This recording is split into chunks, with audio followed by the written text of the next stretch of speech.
So, I know it's been a while since we have presented anything, but we are very much here to stay. In this new series, we will be focusing on air travel and some of the frustrations us as passengers have to deal with. You would be amazed when you think that some of the encounters are where we find absolute extortion practices being used by these airlines to boost profits. It's good enough that with some jobs you are able to work from home or wherever you choose, and would like to actually take some stuff with you while traveling. Unfortunately, there is a huge penalty associated with taking the stuff you need along for the ride. At times as much as $100. Due to the devastation to the travel industry brought on by COVID. The greedy criminals that run the airlines decided they had to recover from the huge losses they were forced to accept. They got more determined and decided to stick it to COVID. We will never lose or settle with fairness. Nope. Some decided to reduce the baggage weight allocation. So rather than 50 pounds, it has been reduced by some to 40. How convenient. Is it an issue with the weight of your bags being problematic? Absolutely not. The only motive is truly money. As much as possible from as many as possible. Have you not seen the luggage measurement boxes they have set up in the airports? Well, that tells me everything I need to know. Generally speaking, the average traveler would carry close to 100 pounds while traveling, so with the restrictive practice, the airline hopes that you do not weigh your luggage before you get to the airport, and will be able to cash in on your ignorance when it's too late. Some of the issues we have observed lately while headed out on a mission trip for a few weeks include 1. Dynamic pricing.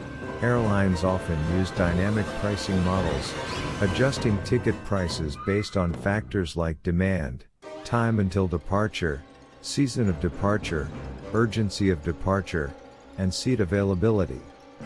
This generally results in fluctuating prices and sometimes higher fares during peak travel times. 2. Seat selection. This is another great one, where nickel and diming take center stage. Why on earth should I pay more for a different seat, especially if it's not in first class? Come on people, this is really getting out of hand. 3. Overbooking. Airlines often overbook flights, selling more tickets than there are available seats, anticipating that some passengers will not show up.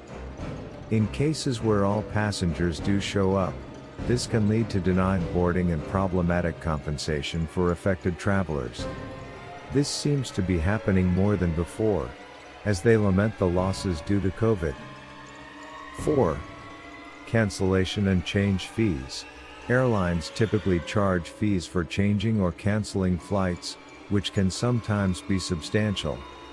This policy has faced criticism for being inflexible, especially in cases of unforeseen circumstances such as death, which is often the cause.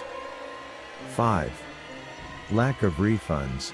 In many cases, passengers are finding it more difficult to obtain refunds for canceled or changed flights, leading to frustration and dissatisfaction. 6. Baggage fees. Airlines may charge additional fees for services such as baggage fees.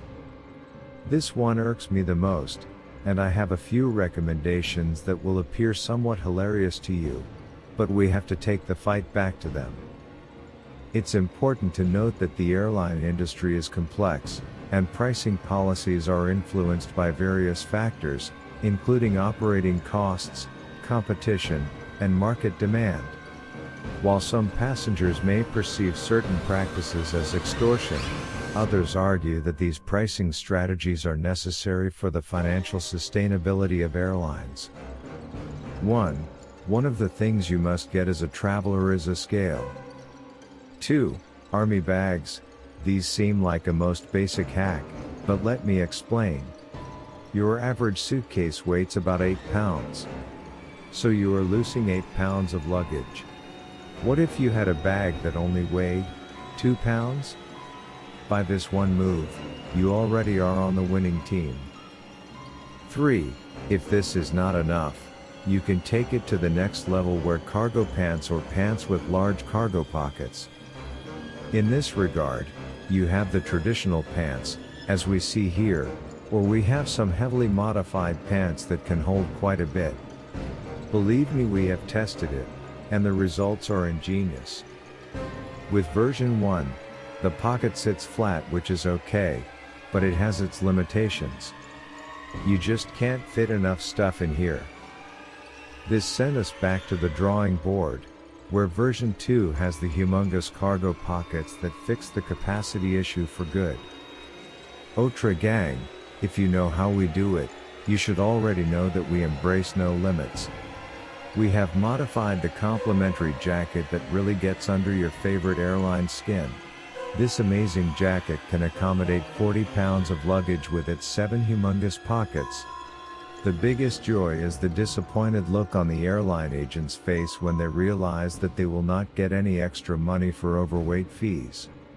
Literally, we have stuffed the pockets with enough clothes and shoes for 2 weeks of travel.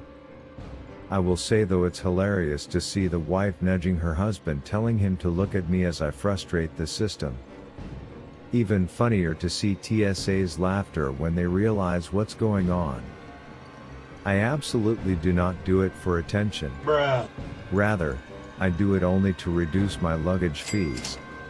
That's it, and I would love to see at least a few of you doing it as well. On one of my recent trips, the TSA agent froze in amazement, then laughed uncontrollable, admitting that she had never seen anything like it before, but wanted to know where she could get one. The pants are hilarious too.